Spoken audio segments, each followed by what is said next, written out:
Hello and welcome to the Spike podcast. I'm Fraser Myers, and with me today are Spike columnist Ella Whelan. Hi. And another Spike columnist, Luke Gittos. Hello. Coming up on the show, Trump's UK visit, decolonisation, and voting in prisons. President Trump has torn up international agreements on refugees. He's incited hatred against Muslims. He's directly attacked women's rights. Completely volatile, unreliable and dangerous in the way that Trump is. I am even more strongly opposed to an address by President Trump in Westminster Hall. Last week, Buckingham Palace announced that Donald Trump will be making a state visit to the UK in June to mark the 75th anniversary of the D-Day landings. Labour leader Jeremy Corbyn and Lib Dem leader Vince Cable have voiced their opposition to the visit and have rejected the invitation to attend a state banquet.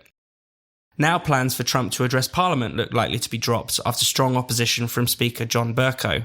Ella, what do you make of these snubs? It's ridiculous, really. I mean, not least because Jeremy Corbyn, of all people, a politician who has got into so much trouble for meeting with certain individuals, certain groups, who's been, labelled everything from a terrorist sympathiser to a mad Marxist for his associations. For him to, he knows the kind of the ridiculousness of that argument, and yet he's making it against Trump. I mean, he's saying that he will not meet with the president because he's used racist and misogynistic rhetoric. I mean, we all know the arguments about Trump using that kind of rhetoric. He is very strong-worded. At times, he can be pretty nasty about women and racist, but he is a democratically elected president.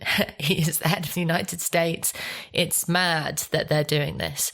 And what it really tells you is that it's actually got nothing to do with Trump at all, really. What more has it's got to do is a kind of an opportunity for certain British politicians to essentially virtue signal. It's kind of very student politicsy.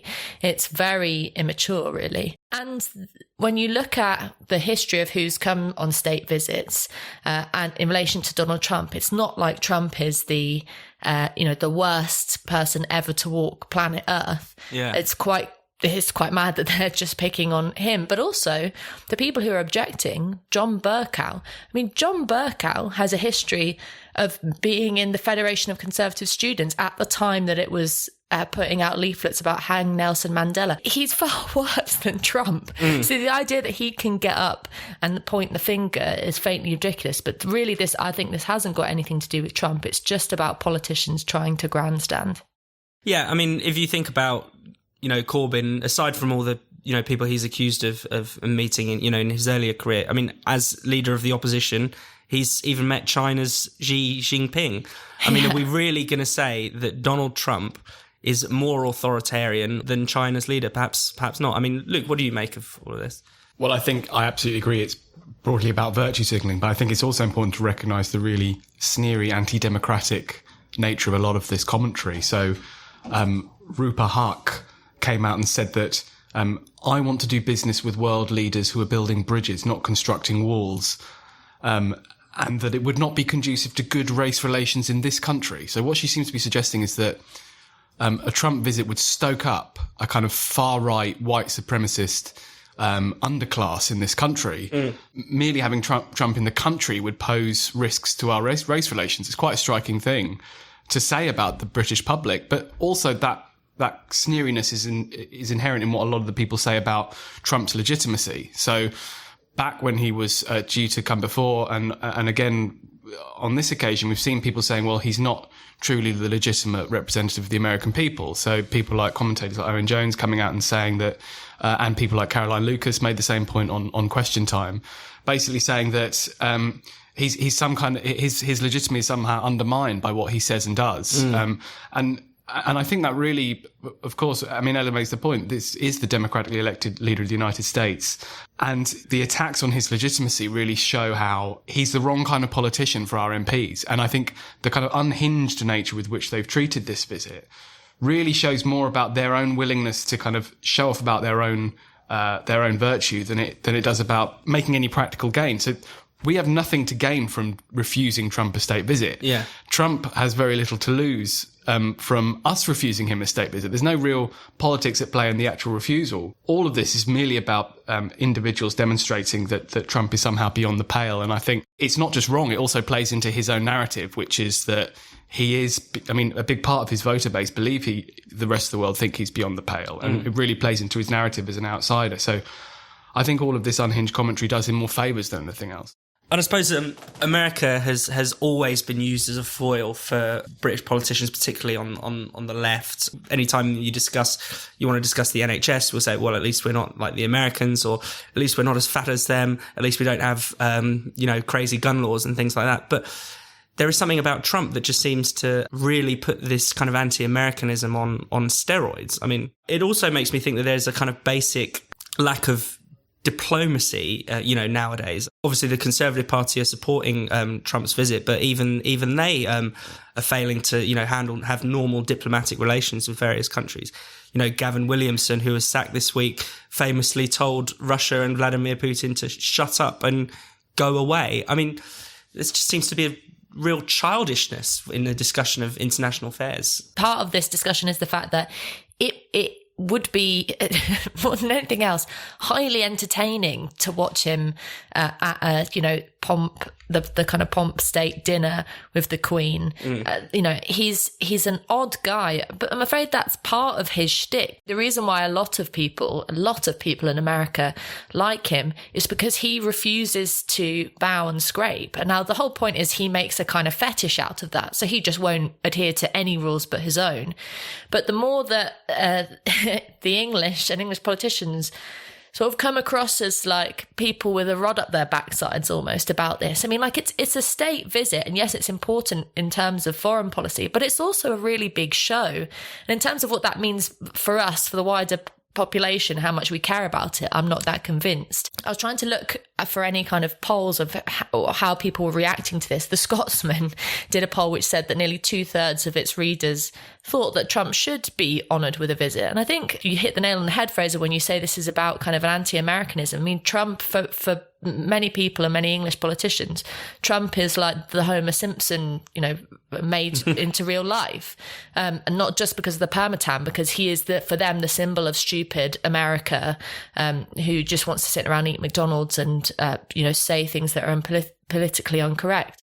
It's also worth making the kind of perhaps more practiced point about the hypocrisy of this, because, we do roll out the red carpet for state visits for people like Saudi Arabia. Yeah. But you don't have to even go to the example of Saudi Arabia. I mean, Trump was identified as for his remarks about immigrants, particularly from Mexico, and rightfully, those were appalling remarks. But in 2011, when we welcomed President Obama on a state visit, he was in the middle of deporting 391,953 immigrants a year.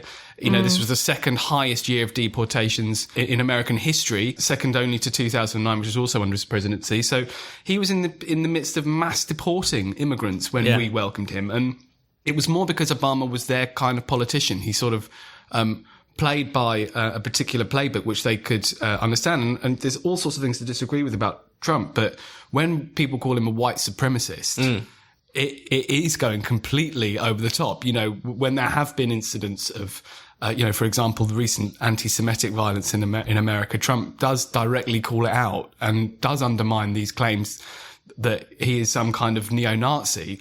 You've got to criticise Trump in terms which are precise and which actually get right what is wrong with him, because the more you inflate and create, and more importantly, the more you turn him into some kind of globally evil anomaly, that he is somehow completely morally different from firstly, all the other American presidents that have gone before him, but also leaders of countries like Saudi Arabia, China, Russia, etc., you really do make yourself seem completely unhinged and do the anti-Trump case no favours.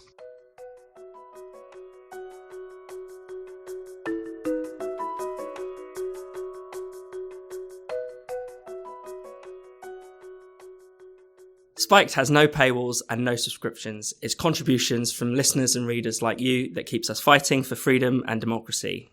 If you'd like to make a donation, just go to spiked-online.com and hit the donate button. Cambridge University has launched a new research project investigating the university's past links with slavery. It will focus on how the university has benefited financially from the money made in the slave trade and on the scholarship conducted at Cambridge that might have shaped the kind of racial thinking that helped justify slavery at the time. It will also look into monuments, objects, pictures and buildings at the university that evoke the colonial past. Ella, what are your thoughts on this? I think this is really worrying, and not just because we've seen this happen a lot. I mean, Joanna Williams has written an article for Spiked this week in which she details the various institutions, University of Glasgow, University of Oxford, who have gone down a similar route of essentially trying to apologise for what everyone knows, is that institutions like that will have benefited financially or otherwise from the slave trade, because that's history. That's what happened. The reason why I think this is so worrying is because it sets a really sort of dangerous precedent of a never-ending cycle of kind of grievance culture. And some people will say that sounds very unsympathetic. Some people say, of course you'd say that because you're not a black person. And in fact, when I was listening to the Today programme a few days ago, I heard one of the professors who's sort of spearheading this campaign and this investigation at Cambridge, and he was sort of beginning every sentence almost with, well, I am a white guy. And there's that kind of apologism to it. But actually, what this is saying is that kids, students who are going to university today are negatively affected in one way or another by the fact that the University of Cambridge or other institutions at some point in history benefited from the slave trade or from slavery. It's very hard to see how that can be true.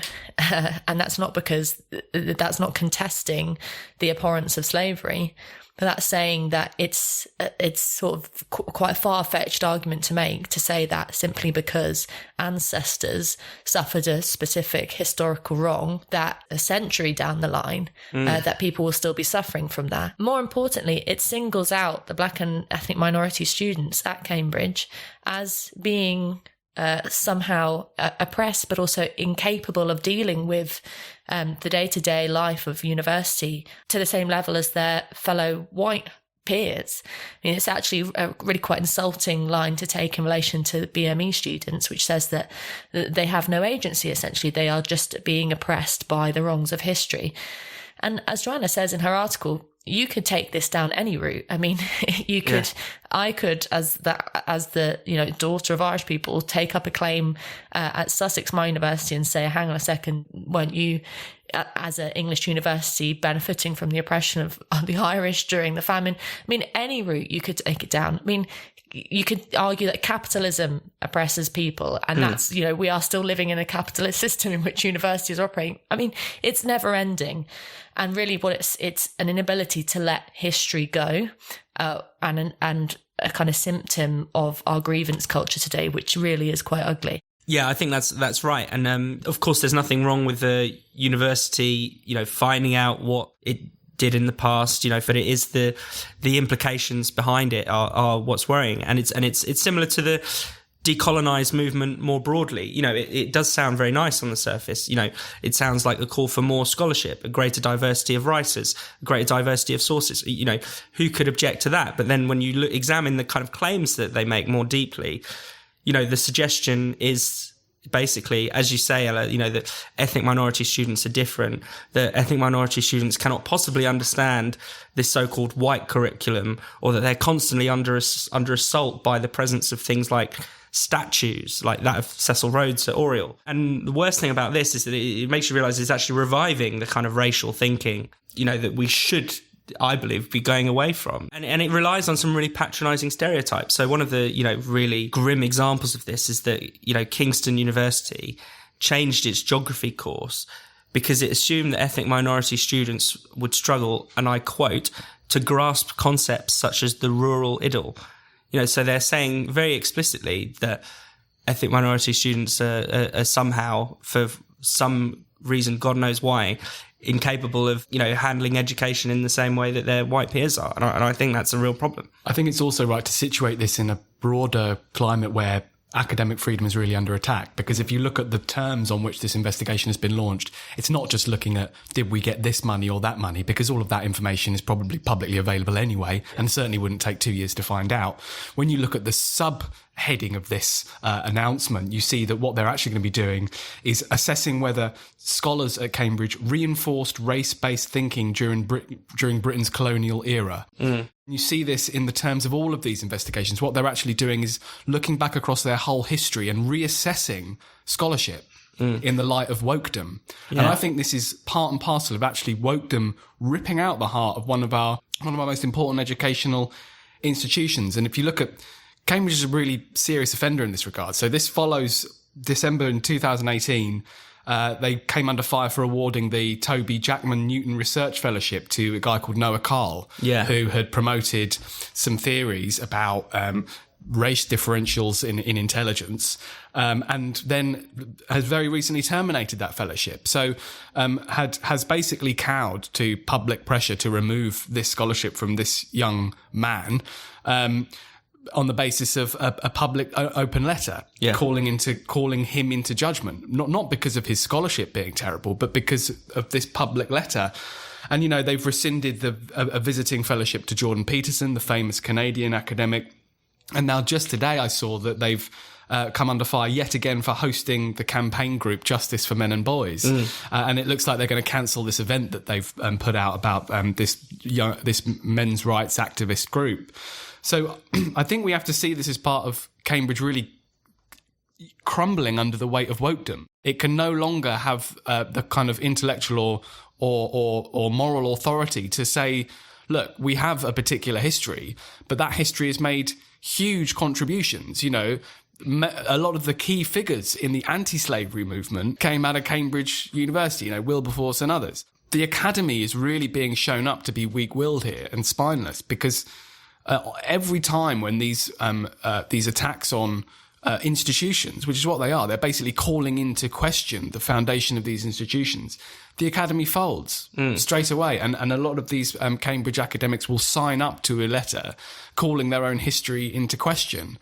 I think it's deeply, deeply concerning. You're right. I mean, there is this very sort of anti-historical view where the past is just seen as this, you know, long continuum of horrors. But as you say, look, you know, the past includes not only slavery, but also anti-slavery. We've known for a very long time that slavery is evil. Those things are kind of tossed to one side in favour of this, you know, almost self-flagellation, I suppose. But also it's really important to remember that the past is full of horrors. And the reason, the means through which you remember that is through studying it, studying the history of it, knowing the history of it. And Luke is absolutely right to say that this isn't about shedding more light on the slave trade or learning more about our history. I mean, actually, as it happens, the history of slavery is widely taught. It's not like there's a level of ignorance about this in the UK. It, you know, rightly so, kids get taught about it.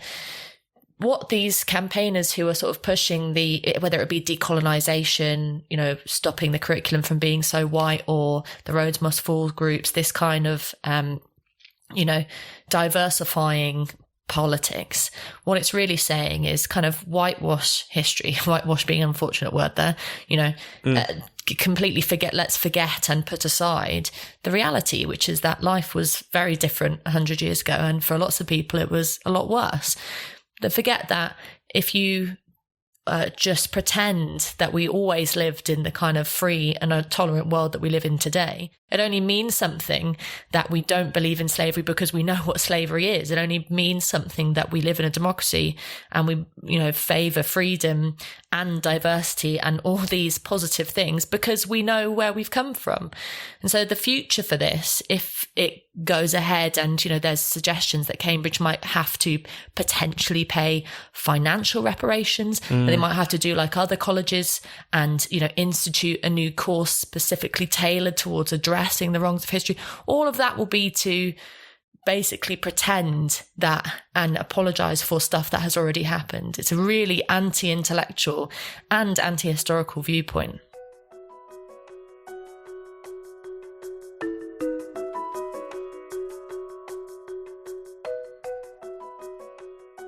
You're listening to the Spike Podcast. If you're enjoying the podcast, why not give us a rating and a review? It really helps people find the show.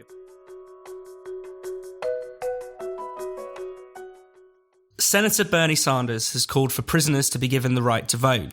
In a town hall event, he was asked whether even the Boston Marathon bomber should be allowed to vote in elections from prison. Sanders responded that the right to vote was a fundamental element of our democracy, and that even very bad people should have that right. Luke, you wrote about this week. What are your thoughts? Well, looking into the American discussion, there's a lot of differences between the ways it's talked about in America and the ways it's talked about here. The vast majority of American states allow convicted felons to vote in elections after they've served their time and after they've gone through any period of parole.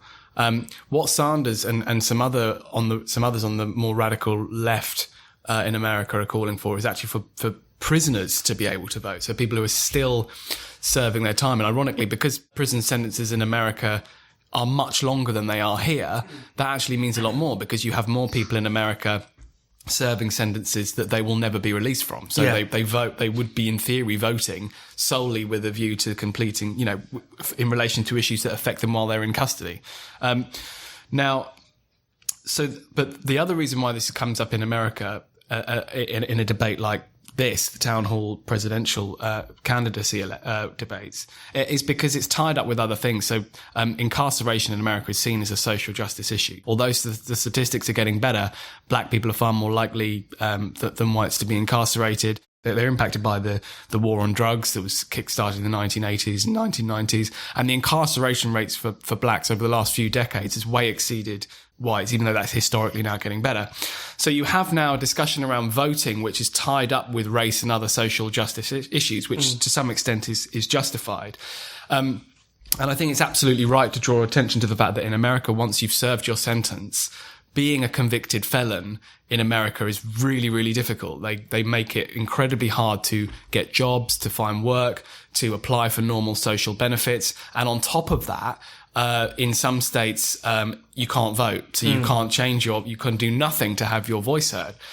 I sympathise with some of the direction that the discussion is going. But as I point out in the piece, Americans are pretty liberal and progressive and sensible on this. So the vast majority of American states allow people to vote after they've served their time and after they've completed parole. Only 2 states maintain a blanket ban on felons ever voting again. And Florida became the last state to actually change that by referendum in 2018.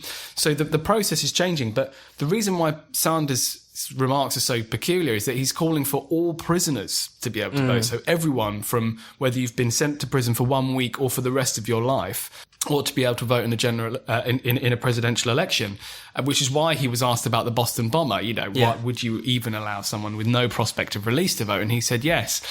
And I think that really illustrates the problem with this, which is that when voting and voting rights get tied up with this discussion around social justice and become, I think, elided with that discussion, you end up reaching absurd conclusions, because I just don't think the majority of Americans would like the idea of the Boston bomber being able to vote, or anyone who's been convicted of multiple homicides to be able to vote.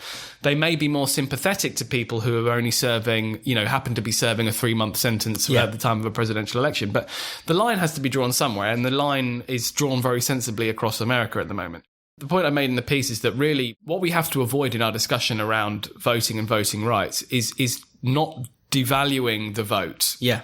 And not sort of removing it from its importance in social life. So if you suggest that someone who is incarcerated for the rest of their life should be able to vote, what you're really saying is that your vote is merely a matter of pulling a lever or ticking a box. It bears no reality or bears no relation to your lived experience. And obviously prisoners experience the world in a very, very narrow window. They experience it solely through the window of incarceration. And it creates all sorts of other terrible practical problems. So you'd create a huge block of voters that candidates would have to appeal to. And people who would presumably be voting on quite a narrow basis in the interest of people who are incarcerated. So I think it would radically distort, actually, the democratic process in America. It would devalue the meaning of the vote for Americans, and it would do nothing to solve what are lingering problems in the American justice system connected with incarceration and race etc. Yeah, I think that's right, and I do, I sympathise a lot with Sanders and his, views on criminal justice reform, and I'm sure everyone is aware that the American prison population is absolutely staggering compared with the rest of the world.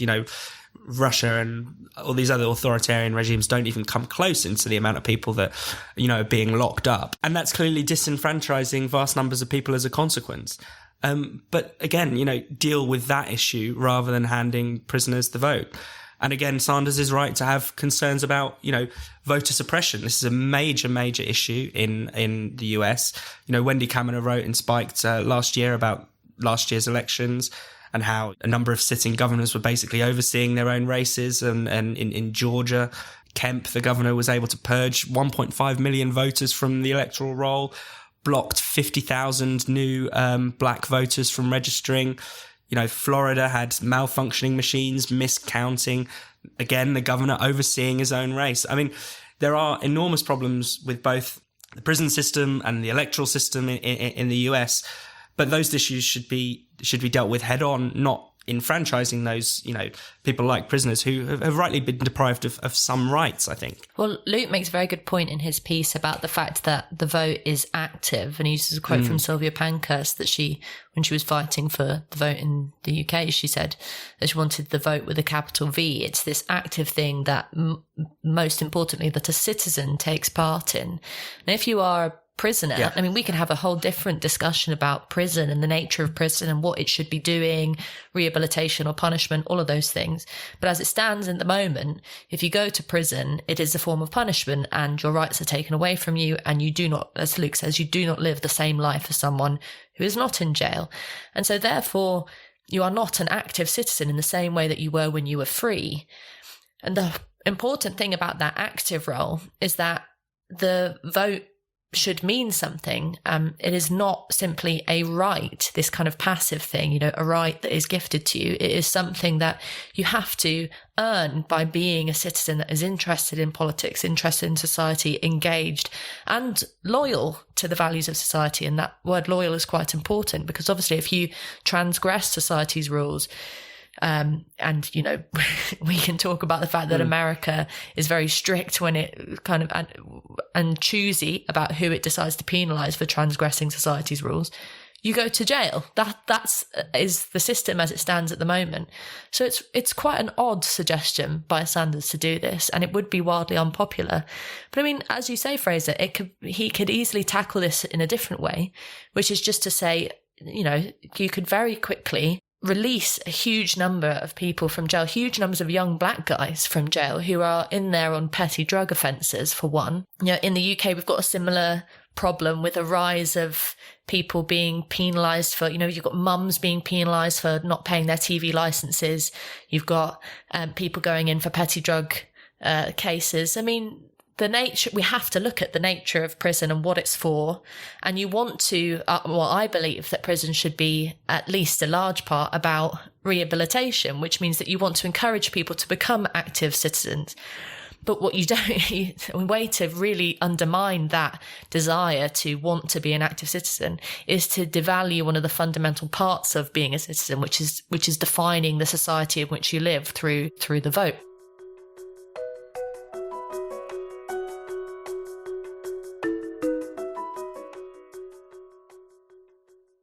You've been listening to the Spike podcast. If you've enjoyed the show, don't forget to give us a rating, a review, or even make a donation.